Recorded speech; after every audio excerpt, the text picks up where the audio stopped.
Hey guys, in this video, we're going to take a look at how you can enable or disable share medical ID or emergency contacts during emergency call on the iPhone 15 series. First, let's go back to the home screen by swiping up at the bottom of the screen. Then on the home screen, tap on Settings.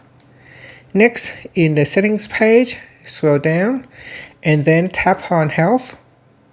Now in here, we go down and tap on Medical ID. Then tap on the Edit button at the top. Next, we scroll down and in the Emergency Access section, tap on Share during emergency call. Tap on the toggle button to switch off or turn on emergency details sharing.